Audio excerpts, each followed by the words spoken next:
As-Sunnah, As-Sunnah, As-Sunnah Foundation. As-Sunnah, As-Sunnah, As-Sunnah Foundation. আসসালামু আলাইকুম ওয়া রাহমাতুল্লাহি ওয়া বারাকাতুহু। আলহামদুলিল্লাহ ওয়াসসালাতু ওয়াসসালামু আলা রাসূলিল্লাহ বাদ। সুপ্রিয় দর্শক শ্রোতা ভাই বোন, দেশ কিংবা প্রবাস যে যেখান থেকে আমাদেরকে দেখছেন, আপনাদের সকলকে সাদর আমন্ত্রণ জানাচ্ছি আস-সুন্নাহ ফাউন্ডেশনের স্টুডিও থেকে। আপনারা দেখছেন আস-সুন্নাহ ফাউন্ডেশন আয়োজিত সাপ্তাহিক প্রশ্নোত্তরমূলক অনুষ্ঠান শরঈ সমাধানের 202তম পর্ব। আজকের এই পর্বেও অন্য দিনের মতো ইনশাআল্লাহ বিইذনিল্লাহ ঘণ্টা ব্যাপী আপনাদের সঙ্গে প্রশ্নোত্তর নিয়ে আমরা থাকছি এবং আপনাদের করা জীবন ঘনিষ্ঠ জিজ্ঞাসাগুলোর উত্তর কোরআন এবং হাদিসের আলোকে দেওয়ার চেষ্টা করব। ওয়ামা তৌফিকি ইল্লা বিল্লাহ। প্রিয় দর্শক, আস-সুন্নাহ ফাউন্ডেশনের শীতবস্ত্র কার্যক্রম ইতোমধ্যে শুরু হয়েছে। যারা শীতবস্ত্র কার্যক্রমে অংশগ্রহণ করতে চান তারা এখনই আমাদের ওয়েবসাইট থেকে সরাসরি যোগাযোগ করে আপনি আপনার ডোনেশন দিতে পারেন এবং বিভিন্ন প্রান্তে, বিশেষ করে উত্তরবঙ্গ দক্ষিণবঙ্গকে প্রায়োরিটি দিয়ে প্রতি বছরের মতো এবছরও আলহামদুলিল্লাহ আমরা শীতবস্ত্র বিতরণ করতে যাচ্ছি। 50,000 শীতবস্ত্র বিতরণের পরিকল্পনা এবছর আমাদের রয়েছে। আল্লাহ তাআলা যেন সহজ করেন, দোয়া চাই সবার কাছ থেকে। ঠিক একইভাবে স্বাবলম্বীকরণ প্রজেক্ট 2024-এরও কার্যক্রম শুরু হয়েছে এবং আবেদন গ্রহণের কাজ শুরু হয়েছে। অতএব যদি কেউ কোনো অভাবী মানুষকে স্বাবলম্বী করতে চান তাহলে সেক্ষেত্রে এখনই আপনি কোনো গরিব মানুষের পক্ষে আবেদন করুন। ইনশাআল্লাহ বিইذনিল্লাহ আপনার আবেদনটা গ্রহণযোগ্য হলে একজন অভাবী মানুষের অভাব দূর হবে, আপনি আল্লাহ তাআলার কাছে আজর এবং ভিডিও পেয়ে যাবেন। প্রিয় দর্শক, আসুন আমরা আস-সুন্নাহ ফাউন্ডেশনের সংক্ষিপ্ত কিছু আপডেট জানার পর প্রশ্নোত্তর আলোকিত ভবনে প্রবেশ করি। আমি প্রথমে দেখতে পাচ্ছি খালেদ সাইফুল, আপনি লিখেছেন শীতকালে বাংলাদেশে ব্যাপক ওয়াজ মাহফিলের আয়োজন করা হয়, এত ব্যাপক ভিত্তিক মাহফিলের কি কোনো ফায়দা আছে? এসব প্রথাগত মাহফিল সম্পর্কে আপনার মন্তব্য কাম্য। ভাই খালেদ সাইফুল্লাহ, মাহফিলগুলোর উপকারী দিক অনেক। সবচেয়ে বড় কথা হলো যে আমাদের দেশে একটা সময় যাত্রাপালা হতো, শীতের রাত অনেক বড়, নানান গুনাহের আয়োজন হতো। সেই জায়গাগুলোতে মাহফিল স্থান করে নিয়েছে এবং আলহামদুলিল্লাহ গ্রামের সর্বস্তরের মানুষ সেগুলোতে সামিল হয়। সন্দেহাতীতভাবে সেখানে বহু ভালো কথা বলা হয়। এগুলোর উপকারী দিক তো অবশ্যই আছে। আপনি বলতে পারেন যে এই মাহফিলগুলোর কোয়ালিটি আরও বাড়ানো যেতে পারে এবং সন্দেহাতীতভাবে এই মাহফিলগুলো আরও বেশি প্রোডাক্টিভ হতে পারে, এগুলোর উপকারী দিকগুলো আরও বেশি ভালো হতে পারে। আলোচক নির্বাচনের ক্ষেত্রে দায়িত্বশীলতার পরিচয় দেওয়া যেতে পারে এবং জ্ঞানভিত্তিক কথা, মানুষের জীবন সংশোধনমূলক কথাবার্তা মাহফিলে আসা দরকার এবং ভেরিয়েশন আনা দরকার, যাতে করে মাহফিল থেকে মানুষ উপকারিতা বেশি লাভ করতে পারে। কিন্তু মাহফিল অবশ্যই আমাদের জন্য ব্যাপকভাবে উপকার বয়ে আনে। আপনি প্রতিটা মাহফিলেই দেখবেন যে কিছু না কিছু কোরআন এবং হাদিসের কথা, দিনের পথে মানুষকে আসার আহ্বান, সৎপথে চলার আহ্বান করা হয়ে থাকে। এই মাহফিলগুলো যদি না থাকতো তাহলে সেক্ষেত্রে বহু মানুষ আছে যারা এই নীতি নৈতিকতা বা আদর্শের দীক্ষা পেত না। আমি আবারও বলছি, সন্দেহাতীতভাবে এগুলো আরও প্রোডাক্টিভ হতে পারে, আরও কার্যকর হতে পারে, আরও সুন্দরভাবে উপস্থাপিত হতে পারে। সে বিষয়ে দ্বিমত করবার কোনো সুযোগ নেই। আমরা দোয়া করি আল্লাহ তাআলা যেন মাহফিলগুলোকে আরও বেশি প্রোডাক্টিভ, আরও বেশি কার্যকর ভূমিকা পালন করার তৌফিক দান করে এবং যারা আয়োজক তারা যেন বক্তা সিলেকশন এবং পুরো আয়োজনকে একটা চমৎকার আয়োজন এবং মানুষের জন্য উপকারের দিকটা বিবেচনা করে যেন করতে পারেন। মুসলিমা বেগম, আপনি আমাদের ইউটিউব চ্যানেলে প্রশ্ন করেছেন, স্বামীর ইন্তেকাল হওয়ার পর কোনো কারণে ইদ্যত পালন করা হয়নি, এখন কি এর কাজা বা কাফারা আদায় করতে হবে? করণীয় কি? স্বামীর মৃত্যুর পর যদি ইদ্যত পালন না করা হয়ে থাকে তাহলে এটা গুনাহের কাজ হয়েছে। স্বামীর মৃত্যুর পর একজন স্ত্রী 4 মাস 10 দিন পর্যন্ত ইদ্যত পালন করবেন। এটা শোক পালনও বলতে পারি আমরা। এই 4 মাস 10 দিন তিনি তার যে ঠিকানা, তার যে বাসা বাড়ি, সেখানে তিনি থাকবেন। নির্দিষ্ট কোনো কক্ষে নয়, থাকা জরুরি নয়, বরং তিনি তার বাসা বাড়িতে থাকবেন। বাহিরে কোনো কাজে অন্য জায়গায় যদি যেতে হয়, নিরুপায় হয়ে, বাধ্য হয়ে, অসুস্থ, ডাক্তার দেখাতে হচ্ছে এরকম কিছু, তাহলে সেক্ষেত্রে সেটা জায়েজ আছে। আদারওয়াইজ সেখানে অবস্থান করবেন এবং সাজগোজ করবেন না, নরমাল পোশাক আশাকে থাকবেন। তো এবং এর মধ্যে অন্য কারোর সাথে বিবাহ বন্ধনে আবদ্ধ হওয়া জায়েজ নয়। তো এই ইদ্যত পালন করাটা আবশ্যক ছিল, কিন্তু এটি না করার কারণে অবশ্যই গুনাহ হয়েছে, এজন্য আল্লাহর কাছে মাপ চাওয়া উচিত। এখন সেটার আসলে বিশেষ কোনো কাফারা নেই, শুধুমাত্র নিজের কৃতকর্মের জন্য আল্লাহর কাছে ক্ষমা চাইতে হবে এবং ভবিষ্যতে জীবনে কখনো এরকম পরিস্থিতি তৈরি হলে কখনো যেন আর ইদ্যতের বিষয়ে কোনো প্রকার গাফিলতি না হয়, সে বিষয়টার জন্য সংকল্প করতে হবে। রাকিবুল ইসলাম আপনি লিখেছেন, ইন্ডিয়া থেকে বলছি, আমার বাবা মা আমার বিয়েতে সমাজ প্রচলিত নানা আয়োজন করতে চান। আমি সুন্নাহসম্মত বিয়ে করতে চাই। একটি সুন্নাহসম্মত বিয়ের বিষয়ে আমার বাবা ও মাকে কিছু নসিহত করুন প্লিজ। ভাই রাকিবুল ইসলাম, সুন্নাহসম্মত বিবাহের সর্বপ্রথম দিক হলো যে আপনি জীবনসঙ্গী নির্বাচনের ক্ষেত্রে দিনদারিতাকে অগ্রাধিকার দিবেন। অর্থাৎ অন্য বিষয়ে যা থাকুক না থাকুক, কিন্তু তার মধ্যে দিনদারিতা, তাকওয়া, আল্লাহ ভীরুতা, আল্লাহ ভীতি এটা যেন থাকে, আখিরাতের প্রতি ঈমান যেন থাকে। তিনি যেন কোরআন হাদিসের কাছে সারেন্ডার করেন, এরকম মানুষ হন, ছেলে হোক কিংবা মেয়ে, উভয়ের জন্য এই বিষয়টি অনেক বড় গুরুত্বপূর্ণ বিষয়।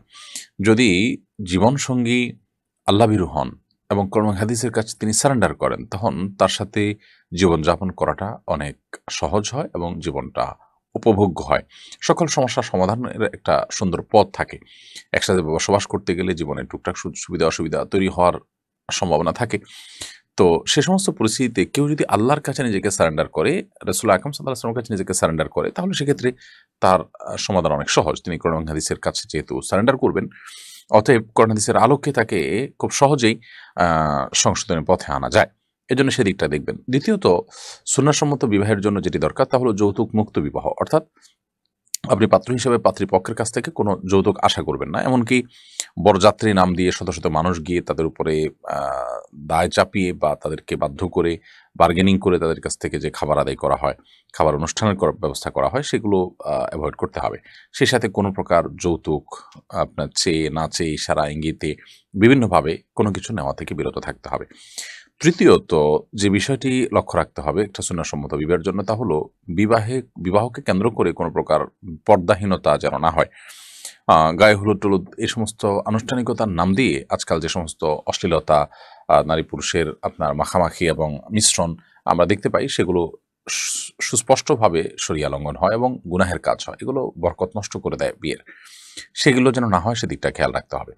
সেই সাথে বিয়েকে কেন্দ্র করে বিয়ের মূল অনুষ্ঠানেও এই পর্দাহীনতার বিষয়টা খেয়াল রাখা, পাশাপাশি গান বাজনা ইত্যাদি আজকাল অনেক বিয়েতে ব্যাপকভাবে হয়ে থাকে। উচ্চ স্বরে হাই ভলিউমে গান বাজনা বাজানো হয় এবং আশপাশের মানুষগুলোর জীবনযাত্রা অতিষ্ঠ হয়।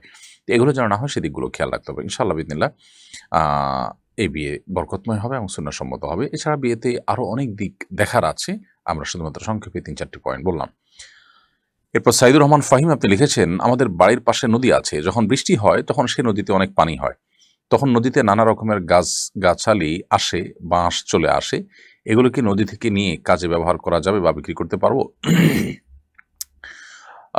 বৃষ্টির সময় নদীর পানিতে গাছগাছালি, বাঁশ ইত্যাদি ভেসে আসে, বিভিন্ন মানুষের বাঁশ গাছ এগুলো পড়ে যায়, সেগুলো চলে আসে। এই জিনিসগুলো হলো হারানো জিনিস এর মতো।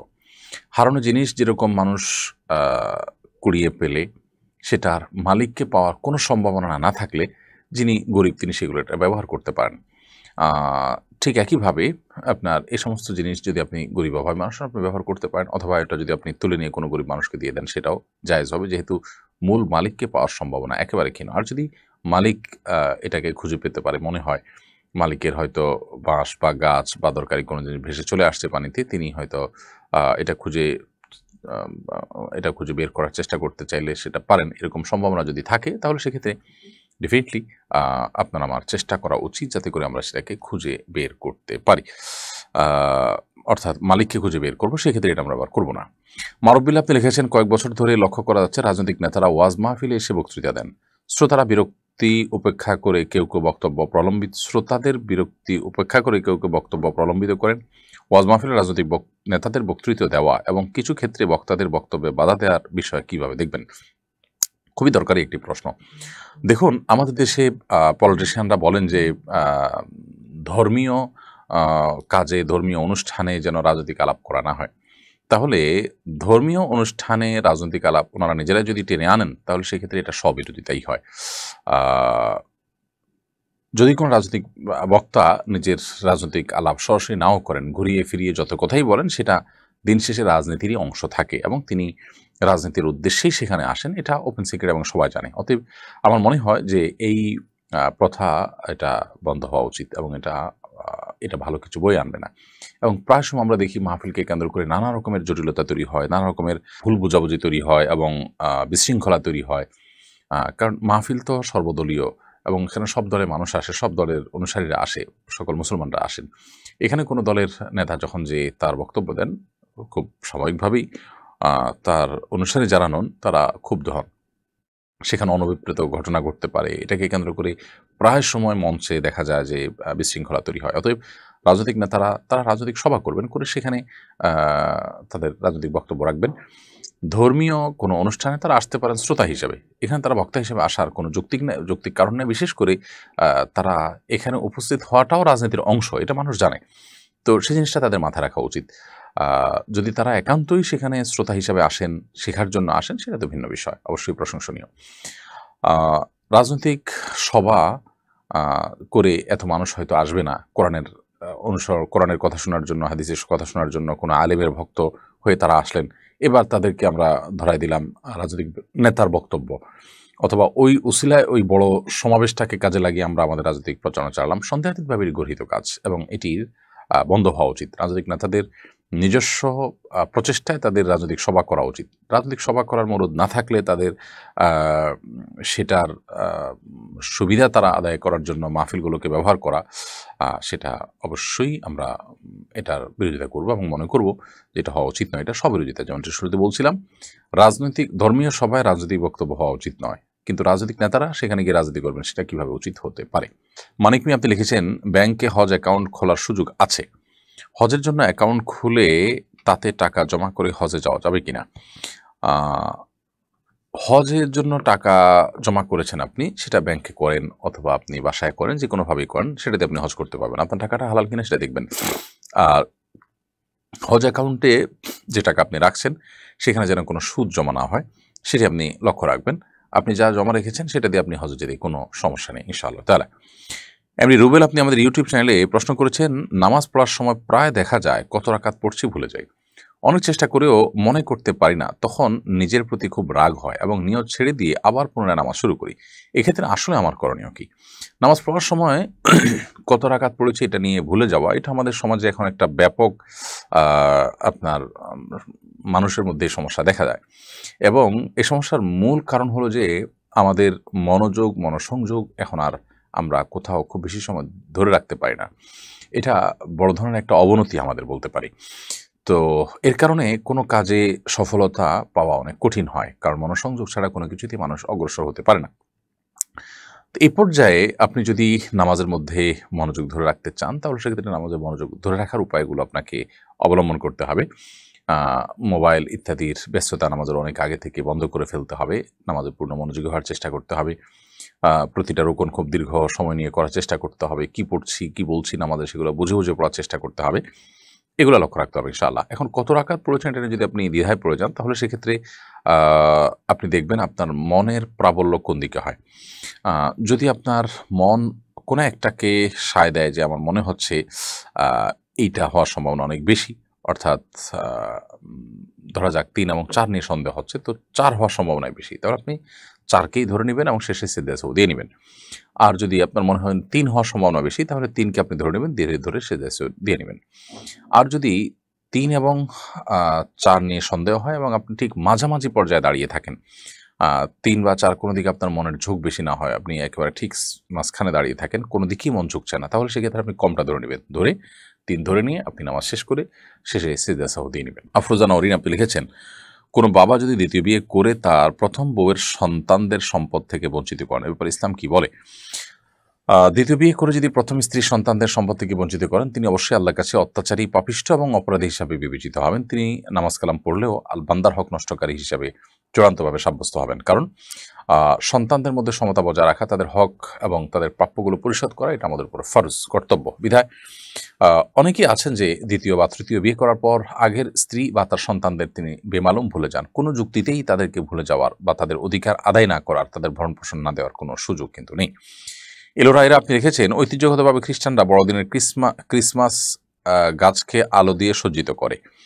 এই গাছ কি কোনো মুসলিম নিজের বাড়িতে লাগাতে পারে? ক্রিসমাস গাছ এটা লাগানোতে কোনো সমস্যা নেই। আপনি যদি এই গাছ লাগান, এটা দিয়ে আপনার শোভাবর্ধন করেন অথবা কোনো কাজে এটাকে ব্যবহার করেন, কোনো অসুবিধা নেই। তবে হ্যাঁ, মানে এমনভাবে যদি এটার ব্যবহার করেন যে খ্রিস্টানদের কোনো বিশ্বাস, তাদের কোনো কালচার সেটাকে বহন করছে এরকম পরিষ্কার বোঝা যায়, তাহলে অবশ্যই সেটা আপনার অ্যাভয়েড করা উচিত। কারণ অমুসলিমদের সাথে সাদৃশ্য গ্রহণ যেন না হয় সেদিকটা আমাদের খেয়াল রাখতে হবে। কিন্তু গাছের মধ্যে তো কোনো দোষ নেই, অতএব গাছ আল্লাহ সৃষ্টি, সেই হিসাবে আপনি গাছ লাগাতেই পারেন। কিন্তু আমি যেমনটি বললাম যে এই গাছ লাগানো, এটাতে আলোকসজ্জা করা এবং তাদের যে প্রথাগুলো আছে, প্রচলনগুলো আছে, সেগুলো যেন না হয় এবং বোঝা যেন যায় যে এটা সম্পূর্ণই গতানুগতিক গাছের অংশ, বা এটা কোনো বড়দিন পালন কিংবা খ্রিস্টান ধর্মের ধর্মীয় কোনো উদযাপনের অংশ বা তাদের কোনো কালচারের অনুকরণ নয়, এটি যেন বোঝা যায়। আলী আসগর আপনি লিখেছেন, আমি একজন সেলসম্যান, পণ্য বিক্রি করতে গিয়ে নারী পুরুষ সবার সঙ্গে কোমল ভাষায় কথা বলতে হয়, নারীদের সঙ্গে কোমল ভাষায় কথা বলা কি জায়েজ হবে? দেখুন, আপনি স্বাভাবিক ভাষায় কথা বলবেন।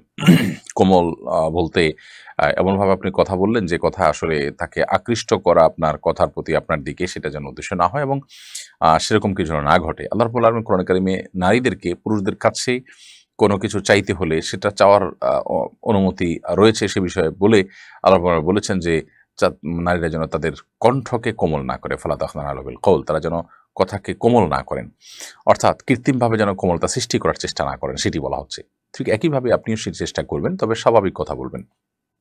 আর এ সমস্ত ক্ষেত্রে নিজের দক্ষতা দিয়ে, নিজের মার্কেটিংয়ের যে যোগ্যতা আছে সেটা দিয়ে আপনি চেষ্টা করবেন আপনার কাস্টমারকে কনভিন্স করার। সেটার জন্য আপনার নারী কাস্টমার হলে অবশ্যই আপনাকে সতর্কতার সাথে সেটি করতে হবে যে আপনার কণ্ঠ, আপনার কণ্ঠের কৃত্রিমতা, এগুলো তার ফিতনায় পতিত হওয়ার উপায় হতে পারে। আইয়ুব হোসেন আপনি লিখেছেন, ছাত্রীর মা বেপর্দায় আমার সামনে আসে, আমি না পারছি ছাড়তে, না পারছি বলতে, এই সমস্যা থেকে কিভাবে মুক্তি পেতে পারি? প্রথমত আপনি তাকে বোঝাবেন যে আমি শরঈ পর্দা করি। আপনি যদি তাকে কি পড়াচ্ছি সেটা মনিটর করতে হয়, দেখতে হয়, আপনি কাইন্ডলি একটু দূর থেকে, পর্দার আড়াল থেকে আপনি দেখার চেষ্টা করবেন। তাকে আপনি বলবেন এবং বলার সৎসাহস থাকা উচিত একজন মুসলমান হিসেবে। যদি ব্যাপারটা এরকম হয় যে না বলেও কাজ হচ্ছে না, কিংবা বলার মতো আপনার সে সৎসাহস নেই কিংবা পরিবেশ নেই, তাহলে সেক্ষেত্রে আপনি অবশ্যই বিকল্প কোনো পন্থা খুঁজবেন, কারণ এটি ভয়াবহ ফিতনার বিষয়। এটি থেকে বাঁচার আপনার চেষ্টা করতে হবে। আর যতদিন পর্যন্ত আপনি বিকল্প কোনো পথ না পাচ্ছেন, আপনি নিরুপায়, হয়তো ছাড়বেন, মাস শেষ করার জন্য অপেক্ষা করতে হচ্ছে, এই টাইপের যদি সমস্যা হয়, তাহলে সেক্ষেত্রে আপনি শুধুমাত্র ওই সময়টা পার করার জন্য আপনি নিজের চোখের হেফাজত করবেন। তিনি আসলে কথা বললে আপনি নিচের দিকে দৃষ্টিপাত করে কথা বলবেন এবং নিজের চোখের হেফাজত অবশ্যই করবেন। ফারুক আব্দুল্লাহ লিখেছেন, যেখানে এখনো শিক্ষা ও সভ্যতার আলো পৌঁছায়নি, তাদের কাছে দিনের দাওয়াত পৌঁছেনি, মৃত্যুর পর তাদের হিসাব কিসের ভিত্তিতে হবে? এ বিষয়ে আমরা এর আগে বহুবার প্রশ্নের উত্তর দিয়েছি। এরকম কোনো জায়গা যদি থাকে যেখানে দিনের কোনো দাওয়াত পৌঁছেনি, কোনো মানে আল্লাহর দিন, কোরআন, হাদিস, নবী রাসূলদের দাওয়াত কিছুই পৌঁছায়নি, কোনো জঙ্গলে কোনো এরকম কোনো মানুষ যদি থাকেন পৃথিবীতে, তাহলে সেক্ষেত্রে তাদের কিয়ামতের ময়দানে জিজ্ঞাসা হবে শুধুমাত্র আল্লাহর অস্তিত্ব নিয়ে, যে তারা সৃষ্টি দেখে এর কোনো স্রষ্টা আছেন এতটুকু তারা বিশ্বাস করেছে কিনা বা জেনেছে কিনা, জাস্ট এটুকু। এর বাইরে কোনো ইবাদত, বন্দেগী, শরীয়ত, হালাল হারাম কোনো বিষয় তার জিজ্ঞাসাবাদ হবে না, যেহেতু সেগুলোর দাওয়াত তাদের কাছে পৌঁছায়নি। আল্লাহ তাআলা যেহেতু তাদেরকে বিবেক দিয়েছেন, বুদ্ধি দিয়েছেন, সুস্থ বিবেক বুদ্ধি, এটা দিয়ে আল্লাহ সৃষ্টি জগৎ দেখে এর যে একজন স্রষ্টা আছেন, মহান স্রষ্টা, শুধুমাত্র এইটুকু তাদের উপলব্ধিতে থাকা, তাদের বিশ্বাসে থাকা, এটা অপরিহার্য। সে বিষয়ে তাদের জিজ্ঞাসাবাদ করা হবে। এমডি আরিয়ান আরিফ আপনি লিখেছেন, আমি একজন দোকানের ম্যানেজার, অনেক কর্মচারীকে নিয়ন্ত্রণ করতে হয়, তাদের সঙ্গে নরম ভাষায় কথা বললে ঠিকমতো কাজ করে না, এজন্য ক্ষেত্র বিশেষে গালিগালাজ করতে হয়, তা না করলে তারা কাজ করে না, কাজ আদায় না করলে আমার চাকরি চলে যাওয়ার সম্ভাবনা আছে।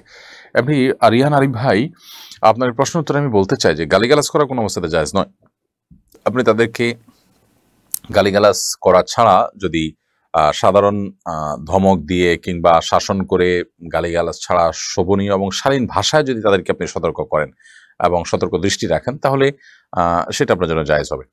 বাট যদি গালিগালাজের পর্যায়ে যেতে হয়, গা দিতে হয়, তাদের প্রতি জুলুম করতে হয়, গুনাহের কাজ করতে হয়, তো সেটা জায়েজ নেই, প্রয়োজন আপনি চাকরি ছেড়ে দিবেন। কিন্তু কোন অবস্থাতে চাকরির অজুহাতে আপনি মানুষকে গালিগালাজ বা হারাম কাজ করার সুযোগ নেই। ইমানদার কখনো লাআন তাআন, গালিবাজ, তারপরে আপনার অভিসম্পাদকারী, এই দুঃস্বভাবের মানুষ হতে পারে না। আব্বাসউদ্দিন লিখেছেন, অনেকে অজু ধরে রাখার জন্য জোর করে বায়ু বা পেশাব চেপে রাখে, শীতকালে এটা বেশি করা হয়, এটা কি বৈধ? এটা গর্হিত কাজ, এটা করা উচিত না। আমরা অনেকেই শীতের সময় ঠান্ডা পানি দিয়ে অজু করতে হবে সেই ভয় থেকে আমরা ওযু ধরে রাখার চেষ্টা করি, চাপাচাপি করি, ওযু ধরে রাখার চেষ্টা করি, বায়ু আসছে সেটাকে আমরা আটকে রাখি, পেশাব আসছে না সেটাকে না করে আটকে রাখার চেষ্টা করি। এটা অবশ্যই ভুল কাজ এবং ইবাদতের যে আপনার কোয়ালিটি সেটাকে নষ্ট করে দেয় এভাবে যদি আমরা ইবাদত করি। কারণ আপনি পেশাবের বেগ, বায়ুর বেগ নিয়ে টয়লেটের বেগ নিয়ে যদি আপনি নামাজ পড়েন তাহলে সেক্ষেত্রে সন্দেহাতীতভাবে সেই নামাজের ভিতরে পরিপূর্ণ মনোযোগ, পরিতৃপ্তি থাকবে না, খুশুখুজু থাকবে না। খুশুখুজু না থাকলে সেই নামাজটা অনেকটা প্রাণহীন নামাজের মতো হয়ে যায়। এজন্য এটা করা উচিত নয়। নবী করিম সাল্লাল্লাহু আলাইহি ওয়াসাল্লাম বলেছেন, আলা আদুল্লুকুম আলা মা ইয়ামহুল্লাহু বিল খাতায়া ওয়া ইয়ারফাউ বিহি দারাজাত। আমি কি তোমাদেরকে এমন কিছু আমলের কথা বলে দিব না যেগুলো তোমাদের গুনাহকে মাফ করে দেয় এবং তোমাদের মর্তবাকে বৃদ্ধি করে?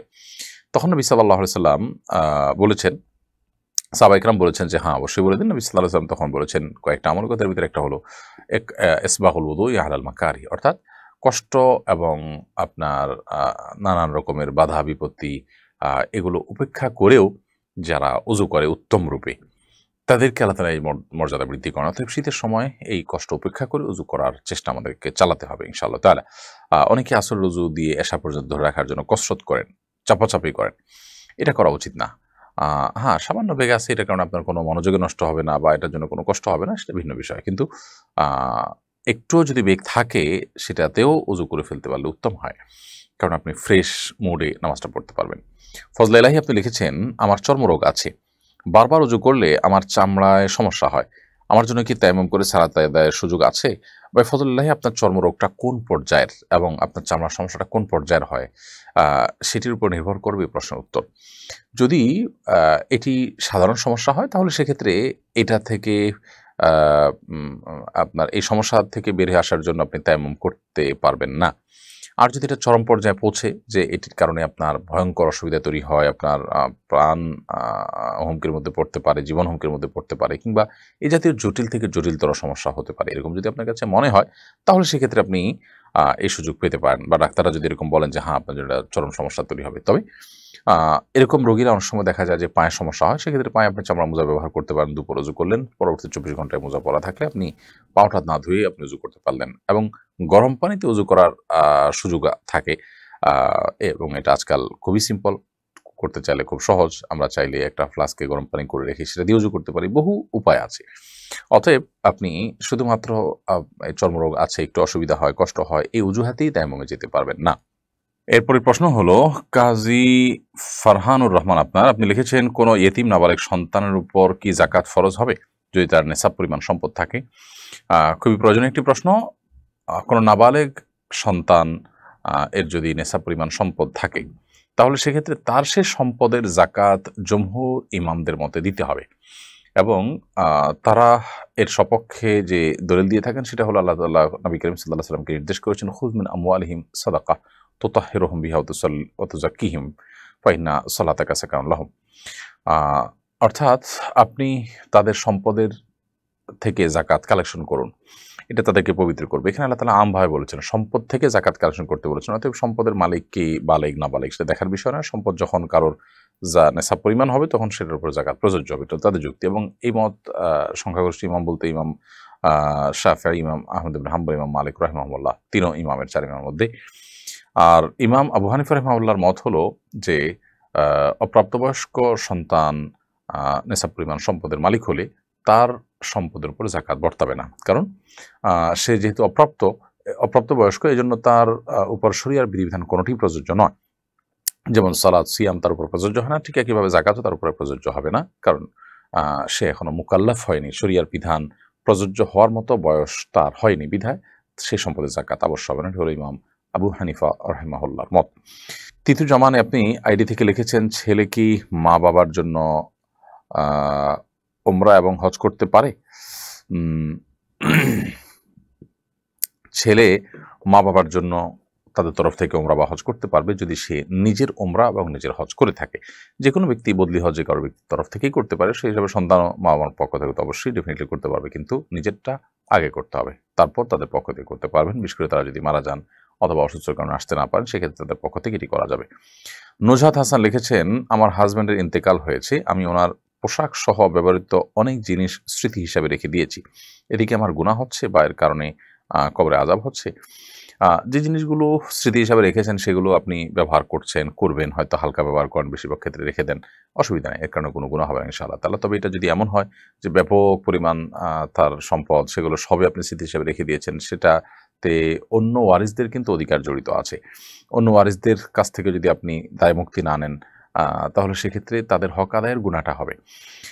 ব্যাপারটা এরকম, আপনি পোশাক আশাকও যদি রাখেন তাহলে সেক্ষেত্রে সেই পোশাকটাও অল্প স্বল্প পোশাক, এটা আপনার ভাগে আছে বা আপনি এটা পেয়েছেন, অথবা এটার অন্য কোনো দাবিদার নাই, সেই হিসাবে আপনি রেখে দিয়েছেন বা হালকা পাতলা ব্যবহার করেন, ঠিক আছে, এতটুকু হতে পারে। কিন্তু ব্যাপকভাবে যদি আপনি রেখে দেন, অন্য ওয়ারিসরা না জানে অথবা তাদের পারমিশন না নেন, তাহলে সেক্ষেত্রে তাদের হক এখানে আছে। মানুষ মারা যাওয়ার পর তার প্রতিটা জামা কাপড় সব কিছুতেই সব ওয়ারিসদের কিন্তু হক চলে আসে, এটা একটা ব্যাপার।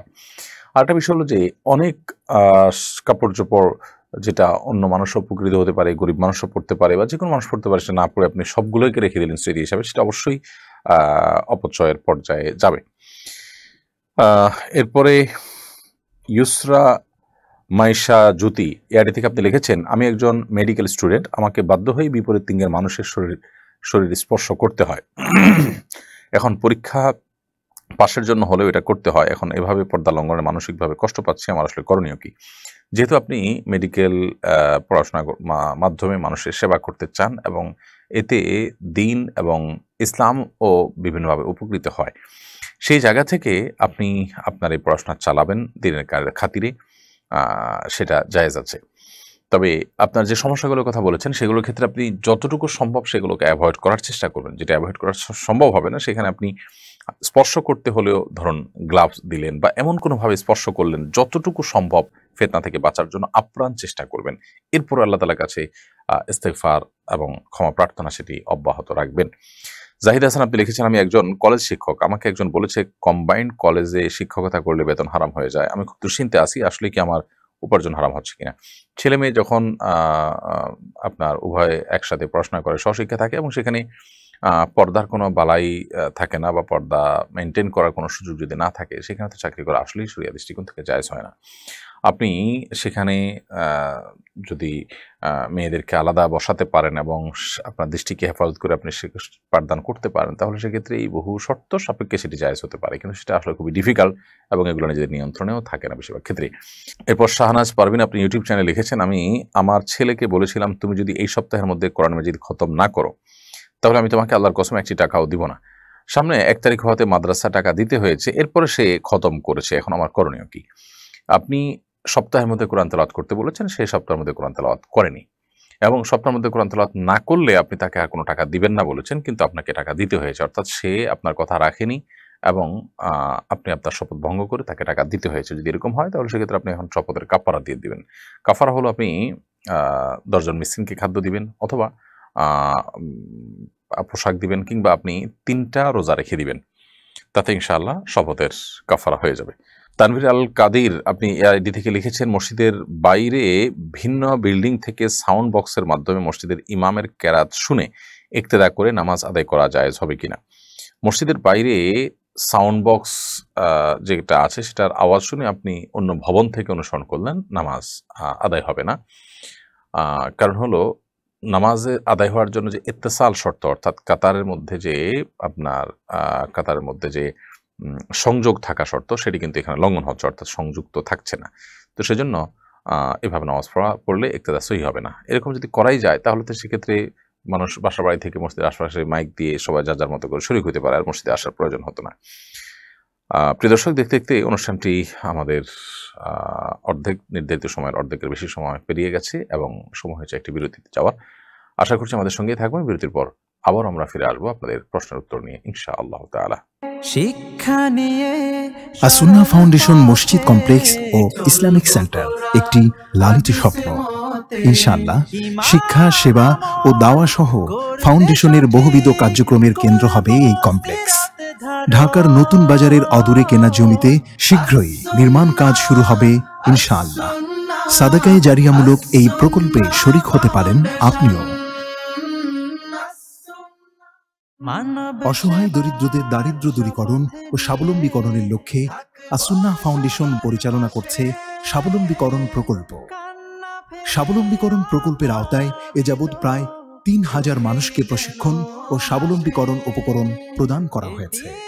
আপনার জাকাতের অর্থে স্বাবলম্বী হতে পারে অসহায় দরিদ্র মানুষ।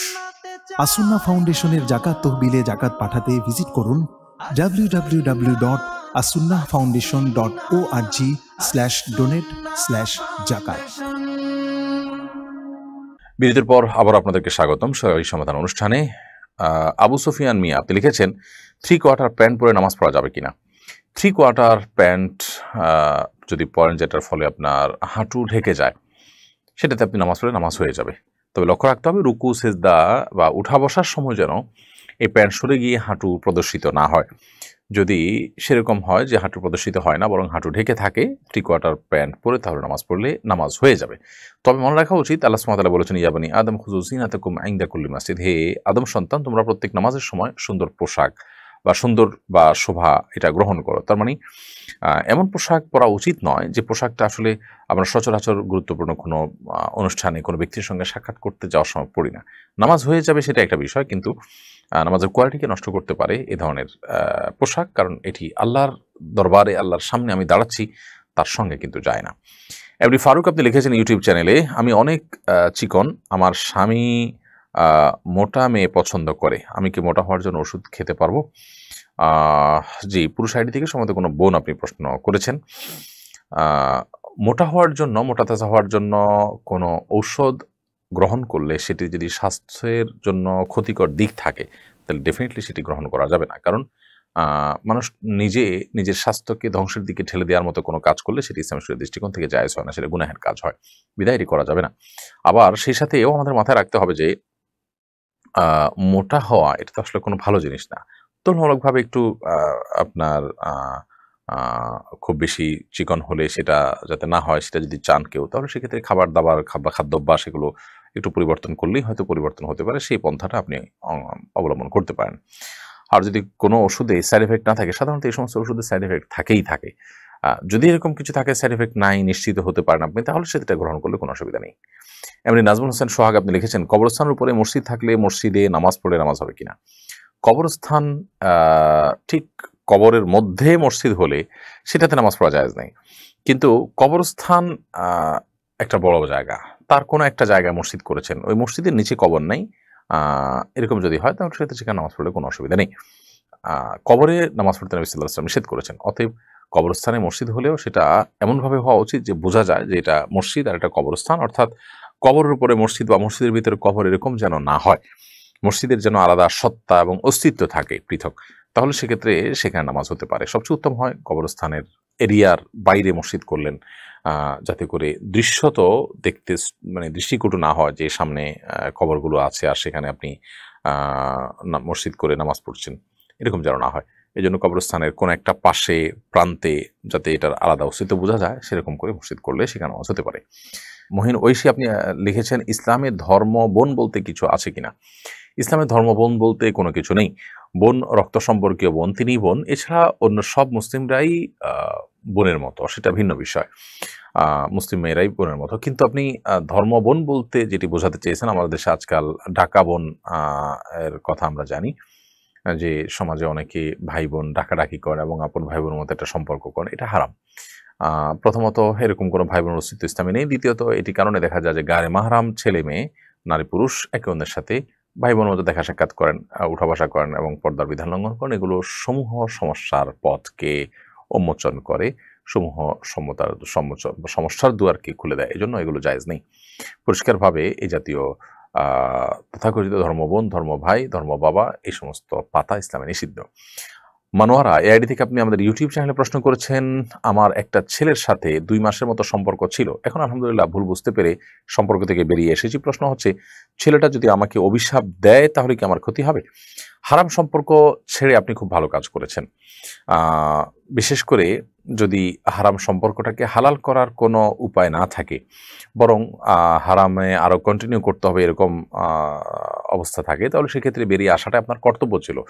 এরপরে সেই ছেলে যদি মনে কষ্ট পায়, ভুল বুঝে, এতে আপনার কোনো গুনাহ হবে না, আপনার কোনো ক্ষতি হবে না, বরং আপনি তাকে বোঝানো উচিত যে কেন আপনি বেরিয়ে আসছেন এবং সে সেটাকে রেসপেক্ট করা উচিত, সেও আল্লাহর ভয় অন্তরে লালন করা উচিত, তাকে বোঝানো দরকার।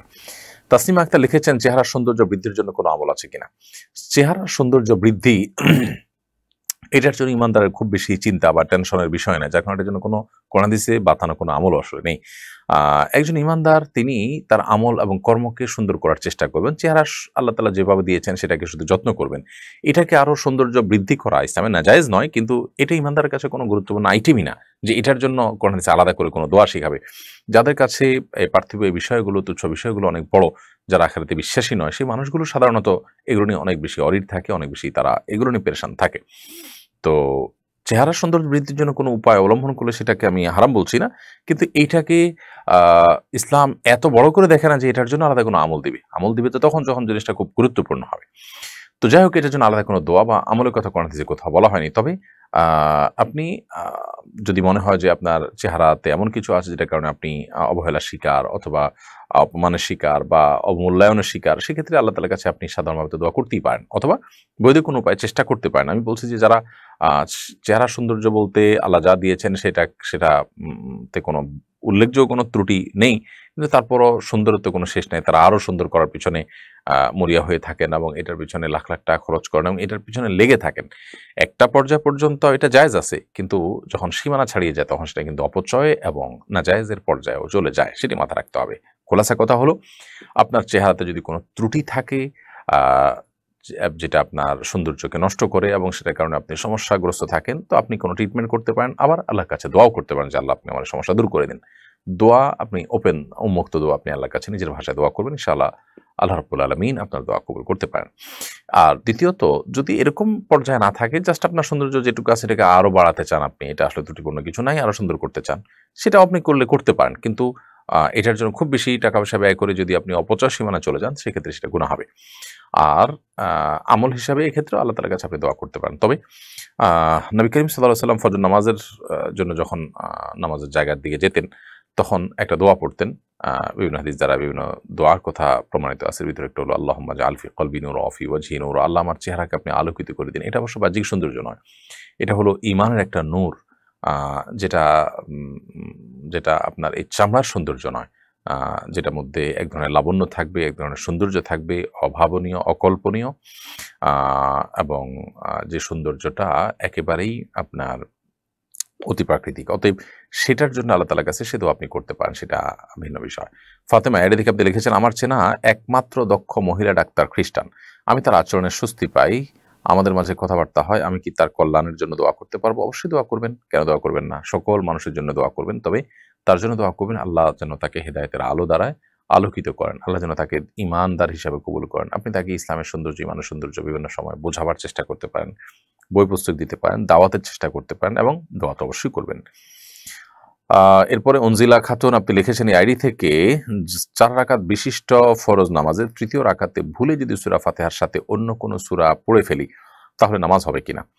4 রাকাত বিশিষ্ট ফরজ নামাজের তৃতীয় রাকাতে সূরা ফাতিহার পর অন্য কোনো সূরা আপনি পড়ে ফেললে নামাজ হয়ে যাবে, নামাজ হবে না, ব্যাপারটা সেই লেভেলের না।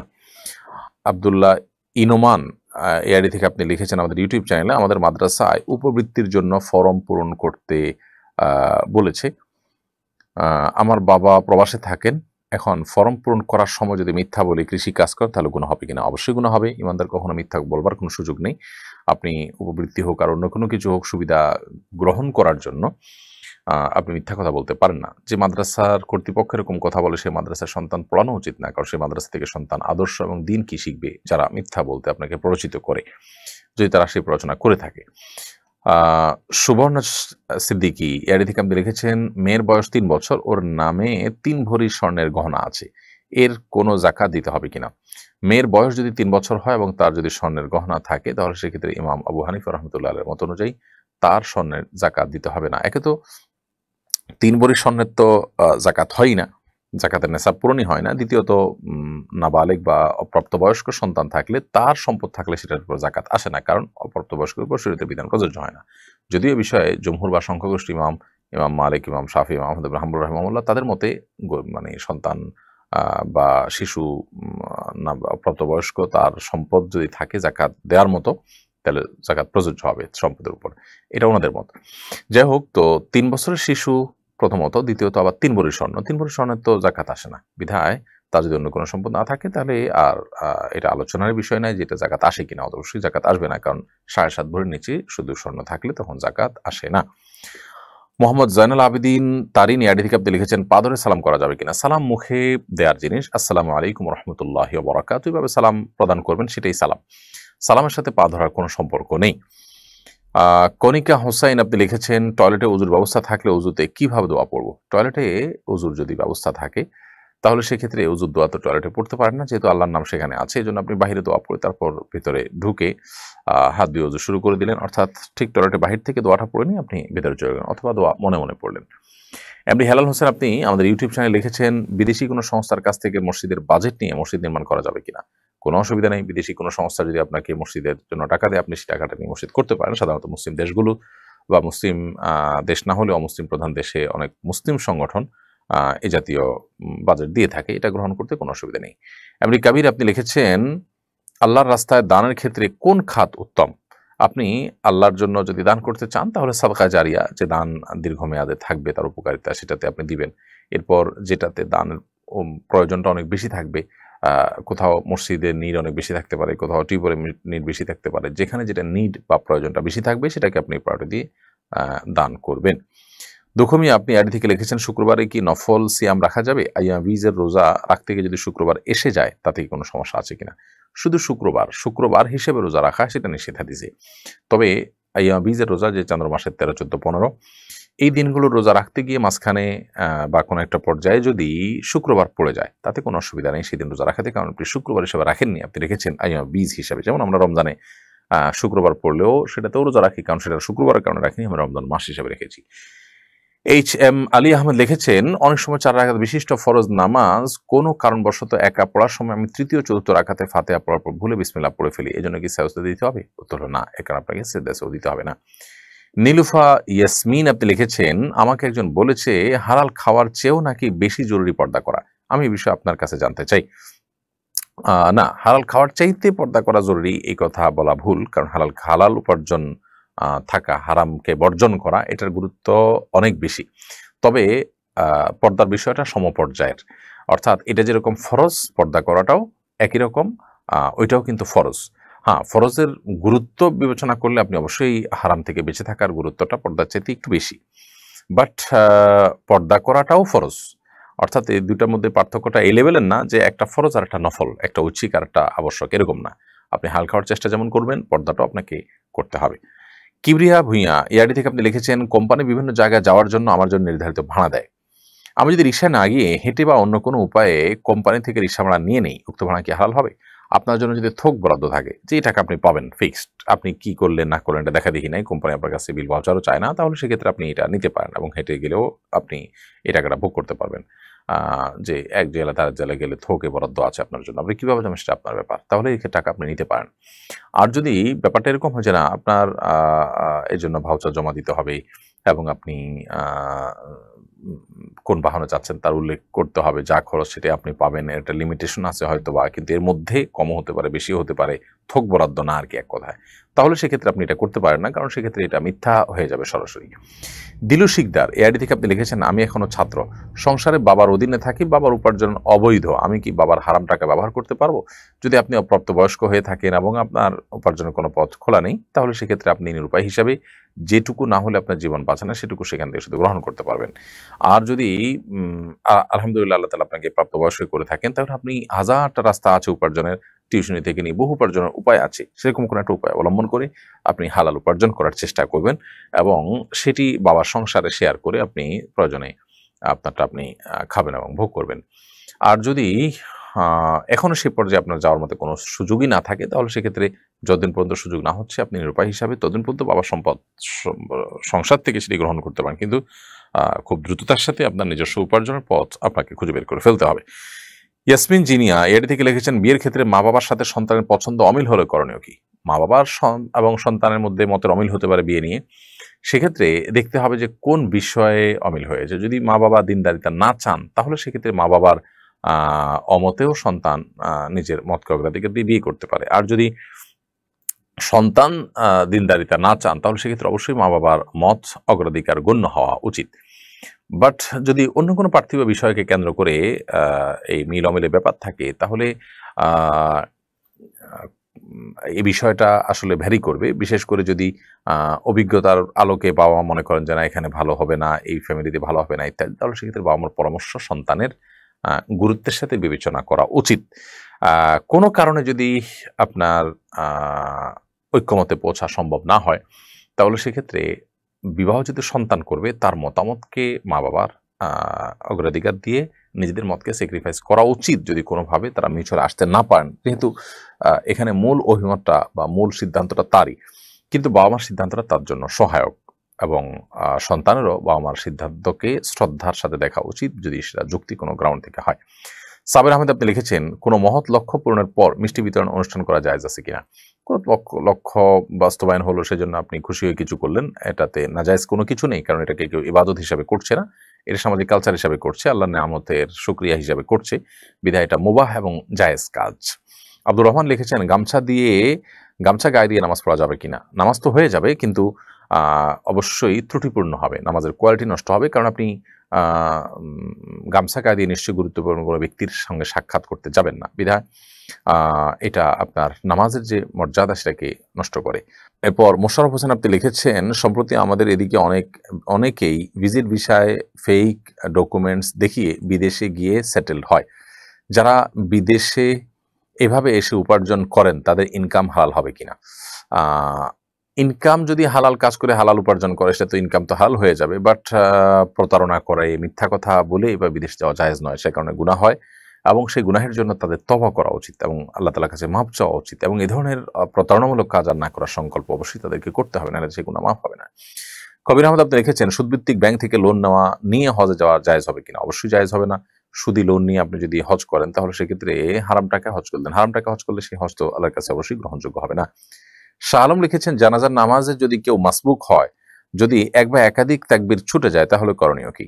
তাহলে ইমামের সাথে যে তাকবীর আপনি পেয়েছেন, একটি বা দুটি, সেটি আপনি দিবেন। এরপরে যেগুলো ছুটে গেছে, ইমামের সালাম ফেরানোর সময় আপনি সালাম না ফিরিয়ে আপনি বাকি তাকবীরগুলো দিয়ে নামাজ যেরকম ছুটে গেলে আপনি পড়েন, সেরকম যেগুলো ছুটে গেছে সেগুলো পড়ে তারপর আপনি সালাম ফিরিয়ে নামাজ শেষ করবেন। ফারিহা আহমেদ আপনি লিখেছেন, আমাদের এক প্রতিবেশী সপরিবারে ঢাকায় থাকেন, তাদের বাড়ির সামনে কিছু গাছ আছে যেগুলোর ফল খাওয়ার কেউ নেই, ফলগুলো পড়ে নষ্ট হয়ে যায়, সেই গাছ থেকে ফল পেড়ে খাওয়া আমাদের জন্য জায়েজ হবে কিনা? যদি গাছের ফল পড়ে নষ্ট হয়ে যায় এবং মালিক সেটা সংরক্ষণ করবার কোনো ব্যবস্থা না রাখেন, বরং ওপেন রাখেন, কোনো বেড়া টেড়া না দেন ইত্যাদি, এবং বোঝা যায় তার আচরণ থেকে যে এগুলোর ব্যাপারে তার কোনো নেই, আগ্রহ নেই, তাহলে সেক্ষেত্রে সেটা অবশ্যই অন্যদের জন্য খাওয়া জায়েজ হবে। আয়েশা সিদ্দিকা আপনি লিখেছেন, অনেক বাসায় মেহমান এলে অনেক বেশি খাবার আয়োজন করা হয়, সামাজিক কারণে ধার কর্য করে হলেও এত আয়োজন করতে হয়, এত খাবার সাধারণত মেহমান খেতে পারে না, এটা কি অপচয় হিসাবে গণ্য হবে? দেখুন, এটা সবসময় অপচয় হিসাবে গণ্য হবে না, এটা নির্ভর করবে যে কি পরিমাণ করেছেন, সেখানে অপচয়ের মধ্যে এটা পড়ে কিনা তার উপর নির্ভর করবে। তবে সন্দেহাতীতভাবে এটি প্রশংসনীয় কোনো কালচার নয়। সাহাবা ইকরাম খুব বেশি অকৃত্রিম ছিলেন, তাদের একটা বৈশিষ্ট্য হলো যে কানু আকাল্লুহুম তাকাল্লুফা, তারা অকৃত্রিম ছিলেন অনেক বেশি। তো কৃত্রিমতা থাকা এটা ভালো জিনিস না। আমরা মেহমানের জন্য অনেক বেশি করলাম, এরপরে মনে করলাম যে আরে এত কিছু করতে হলো, আমার কষ্ট হয়ে গেল। একসময় আমরা মেহমান চলে গেলে নিজেরা আক্ষেপ করি, আবার মেহমানের সামনে বলি না কিছুই করতে পারলাম না। এই যে ফর্মালিটিসগুলো বা এই যে আমাদের আপনার সামাজিক কালচারগুলো, এগুলো ভালো জিনিস না। আসলে আপনি সাধ্য অনুযায়ী করবেন, মেহমানের জন্য একটা ভালো কিছু তো করবেনই, কিন্তু সেটা যেন সীমা লঙ্ঘনের পর্যায়ে না যায়, এবং এগুলো বেশিরভাগ ক্ষেত্রে লোক দেখানো, লৌকিকতা পর্যায়ে চলে যায়, এটা যেন না হয়, এটা খেয়াল রাখতে হবে। কালচারটা এরকম হয়ে গেছে, এগুলো না করলে মেহমানও মনে করে যে তাকে সম্মান করা হয়নি। তো এই কালচারের পরিবর্তন হওয়া দরকার আসলে। এতে গরিব মানুষের জন্য মেহমানদারি করা সহজ হবে, মেহমানদারির আমলটা এখন কঠিন হয়ে গেছে এই কারণে। মাবরুর হক এর থেকে আপনি লিখেছেন, বই লিখতে কি আর্টিফিশিয়াল ইন্টেলিজেন্সের সাহায্য গ্রহণ করা যাবে কিনা? বই লেখার জন্য আর্টিফিশিয়াল ইন্টেলিজেন্সের সাহায্য গ্রহণ করতে পারেন, তবে সেই ক্ষেত্রে সেটা উল্লেখ করা উচিত যে আমি এটা এভাবে করেছি, অন্তত ভূমিকাতে কোথাও এটা লেখা থাকা দরকার। আপনি আর্টিফিশিয়াল ইন্টেলিজেন্স থেকে আপনার তথ্যপত্র নিয়ে, আর্টিকেল নিয়ে সেটা নিজের নামে দিয়েছেন, সেটা অবশ্যই প্রতারণা এবং গুনাহের কাজ, কারণ যেটি আপনি লেখেননি সেটিকে নিজের নামে আপনি চালিয়ে দিচ্ছেন। তো ইমানদার তো সেই কাজ করতে পারে না। নবী সাল্লাল্লাহু আলাইহি ওয়াসাল্লাম বলেছেন, মান গাশশা ফালাইসা মিন্না, যে ব্যক্তি প্রতারণা করে, কাউকে ধোঁকা দেয়, সে আমার উম্মত হতে পারে না। বিধায় এ বিষয়ে আমাদেরকে অবশ্যই সতর্ক এবং সাবধান থাকতে হবে। আমার স্বামী একজন পুলিশ। সরকারিভাবে নিষিদ্ধের সময়ে সাগর থেকে মাছ ধরলে কোস্টগার্ড এবং পুলিশ সেই মাছ জব্দ করে। কখনো কখনো আমার স্বামী জব্দ করা মাছ বাসায় নিয়ে আসে। প্রশ্ন হলো, জব্দ করা মাছ খাওয়া আমাদের জন্য হালাল হবে কিনা? দেখুন, জব্দ করা মাছ এটার ব্যাপারে সরকারিভাবে নিশ্চয়ই নির্দেশনা আছে যেটা কি করতে হবে। যদি সেটা বিক্রি করার বা অন্য কোনো পন্থায় সরকারি কোষাগারে জমা দেওয়ার কোনো উপায় থাকে, তাহলে সেটা বাসায় নিয়ে আসলে অবশ্যই হালাল হবে না। দেখতে হবে যে এই সম্পর্কে নির্দেশনা কি আছে, তার ব্যত্যয় হচ্ছে কিনা। আর যদি জব্দ করা মাছ যারা জব্দ করেছেন তাদের জন্য আনার পারমিশন থাকেও, সেখানে একটা কথা থেকে যায় যে মানুষগুলো ধরেছে মালিক তো মূলত তারা, তাদেরকে বিভিন্নভাবে শাস্তি দেওয়া যেতে পারে, কিন্তু তার সম্পদ শাস্তি স্বরূপ নিয়ে এসে আপনি ভোগ করে ফেলবেন, সেটা তো জায়েজ হতে পারে না। রাষ্ট্রীয় কোষাগারে আনলো জনস্বার্থে এবং এটা তার শাস্তি হিসাবে কার্যকর হলো, সেটা একটা বিষয়। সেটা নিয়ে ভিন্ন আপনার অ্যাঙ্গেল থেকে দেখা যেতে পারে, কিন্তু আপনি নিজেই জব্দ করে নিয়ে আসলেন, সেটা জায়েজ হওয়ার কথা নয়। বিশেষ করে সেটা যদি সরকারি কোষাগারে জমা দেওয়ার কথা থাকে তাহলে তো জায়েজ নয়। আর যদি সরকারি কোষাগারে জমা দেওয়ার কথা নাও থাকে, তারপরেও সরকারি আইন অনুযায়ী তিনি যদি আনার রাইট থাকে, তারপরে সেটা জায়েজ হওয়ার কথা নয়। যেহেতু একজনের সম্পদ আপনি নিয়ে আসছেন শুধুমাত্র এই যুক্তি থেকে যে আপনি সেখানে আপনি তাকে শাস্তি দিচ্ছেন বা শাস্তি কার্যকর করছেন এর মাধ্যমে, তো আরেকজনের সম্পদ আপনি ভক্ষণ করে তাকে শাস্তি দিচ্ছেন, এই শাস্তি শরীয়তের দৃষ্টিকোণ থেকে গ্রহণযোগ্য শাস্তি নয়। বাচ্চা দ্রুত কনসিভ করার জন্য ডাক্তারগণ ডিম্বাণু বড় করার ট্যাবলেট দিয়ে থাকেন, এই ট্যাবলেট খাওয়া জায়েজ হবে কিনা? দ্রুত কনসিভ করার জন্য যদি ডিম্বাণু বড় করার ওষুধ দেওয়া হয়, এতে যদি ক্ষতিকর কোনো দিক না থাকে, তাহলে সেক্ষেত্রে সেটা নাজায়েজ হওয়ার কোনো কারণ দেখছি না। কারণ এখানে আল্লাহ সৃষ্টিতে কোনো পরিবর্তন বলতে যেটা বোঝায় সেরকম কিছু নয়। কনসিভ হওয়ার সম্ভাবনা আপনার বৃদ্ধি করা, জাস্ট এটুকু, অতএব এটি নাজায়েজ হওয়ার কথা নয়। অনেকে অজুর পর অজুর পানি মোছেন না। জিজ্ঞেস করলে বলে অজুর পানি বরকতময়, জন্য শরীরে শুকাচ্ছি। তাদেরই বক্তব্য কতটুকু সঠিক? অজুর পানি আমরা শুকাবো কিনা? এর উত্তর হলো যে নবী করিম সাল্লাল্লাহু আলাইহি ওয়াসাল্লাম অজুর পানি কোন একটা কাপড়ের টুকরা দিয়ে শুকিয়েছেন, এরকম বর্ণনা আছে। আবার মাঝে মধ্যে রেখে দিয়েছেন, এই বর্ণনাও আছে। অতএব দুইটাই সমান পর্যায়ে। তবে ঢালাওভাবে অজুর পানি না শুকিয়ে আপনি যেন শুকে যায় শরীরে, সেটার জন্য রেখে দেওয়া ব্যাপারে পরিষ্কার করে নির্দেশ করা হয়েছে নেই যে এটার ভিতরেই কল্যাণ আছে, বরং নবী সাল্লাল্লাহু আলাইহি ওয়াসাল্লাম থেকে দুইটারই আমল পাওয়া যায়। ইমাম যদি শেষ রাকাতে সূরা নাস পড়েন, তাহলে যাদের নামাজ এক রাকাত ছুটে গেছে তারা কোন সূরা মেলাবেন? ইমাম যদি শেষ রাকাতে সূরা নাস পড়ে ফেলেন, যাদের নামাজ ছুটে গেছে, তারা পরবর্তীতে সূরা নাসের আগে যে কোনো সূরাই পড়তে পারেন, এতে কোনো গুনাহ হবে না এবং তাদের নামাজও হয়ে যাবে। স্বামী স্ত্রী পরস্পরের অবাঞ্ছিত লোম পরিষ্কার করে দিতে পারবে কিনা? যেহেতু স্বামী স্ত্রীর মধ্যে কোনো পর্দা নেই, বিধায় তারা যদি কেউ একে অন্যকে এই কাজটি করে দিতে চান, বিশেষ করে বার্ধক্যে বা অসুস্থ হয়ে গেলে অনেক সময় প্রয়োজন হয়, বা স্বাভাবিক অবস্থা যদি করে দেন, সেটি কোনো গুনাহের বিষয় নয়। অনেকে প্রিয় মানুষের কবরের পাশে নিজের কবর দেওয়ার জন্য ওসিয়ত করেন। পাশাপাশি দুই কবরের বাসিন্দারা কি পরস্পরকে দেখতে পারেন? তারা কি পরস্পরের মধ্যে কথা বলতে পারেন? দেখুন, কবরে পাশাপাশি থাকার মধ্যে বাহ্যিক দৃষ্টিকোণ থেকে কোনো কল্যাণ নেই, এবং কবরের পাশাপাশি কবরের লোকের সাথে আলাপ সালাপ করার, যোগাযোগ করার কোনো সুযোগ আছে কোন হাদিসের আলোকে, এরকম কিছু বোঝা যায় না। এটা জাস্ট সন্তানরা বা অন্যরা যখন জিয়ারত করবে, পাশাপাশি দেখে পাশাপাশি দোয়া করার সুযোগ পাবে, জাস্ট এই জায়গা থেকে হয়তো মানুষ বলে থাকেন। এছাড়া কোনো উপকারী দিক এটা নাই আসলে সেভাবে।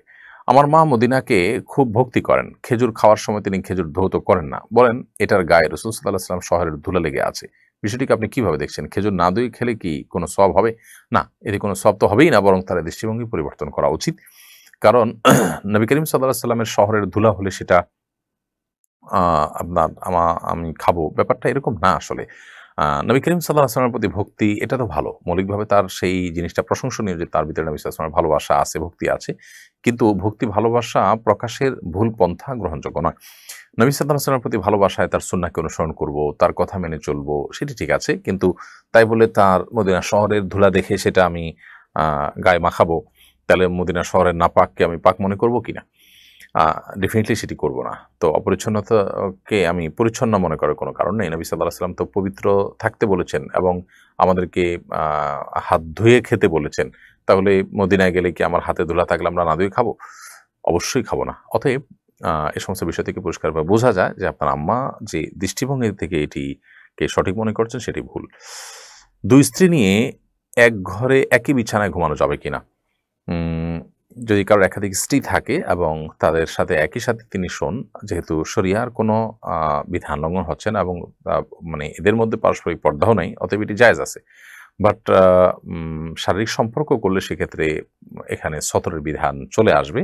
সেই কারণে সেটির ক্ষেত্রে অবশ্যই আপনাকে শরিয়ার বিধানের আলোকে আপনাকে করতে হবে এবং সেক্ষেত্রে আপনার যদি একে অন্যের সতর দেখেন এরকম কোনো পরিবেশ তৈরি হয় তাহলে সেটা অবশ্যই নাজায়েজ এবং গুনাহ হবে। অনেক হিন্দু বাড়িতে পূজার ঘর থাকে, প্রতিমা থাকে, তারা বাড়িতে বসে পূজা করেন। এ ধরনের হিন্দুদের কাছে বাসা ভাড়া দেওয়া যাবে কিনা? যে সমস্ত হিন্দুদের বাড়িতে পূজার ঘর থাকে, প্রতিমা থাকে বা প্রতিমাতে তারা পূজা করবে, এটা তাদের একান্ত ব্যক্তিগত বিষয় যে তারা বাসায় পূজা করছে। তাদের কাছে বাসা ভাড়া দিলে সেটা আপনার জন্য হারাম বা নাজায়েজ হবে না। যেহেতু আপনি তাকে পুজোর জন্য বাসা ভাড়া দেননি, পুজোটা তার এডিশনাল কাজ সে তার মতো করে করছে, তাকে আপনি বসবাসের জন্য ভাড়া দিয়েছেন। বিধায় অন্য ধর্মাবলম্বীদেরকে বাসা ভাড়া দিলে তারা যদি সেখানে পুজো টুজো করে, এর কারণে যিনি বাসা ভাড়া দিয়েছেন দায়টা তার উপরে বর্তা হয় বা তার জন্য এটা ভাড়া দেওয়া জায়েজ নয়, ব্যাপারটা এরকম না। শীতের শুরুতে অনেক কাঁথা কিংবা কম্বল মুড়ি দিয়ে ফ্যান চালিয়ে ঘুমান অনেকে।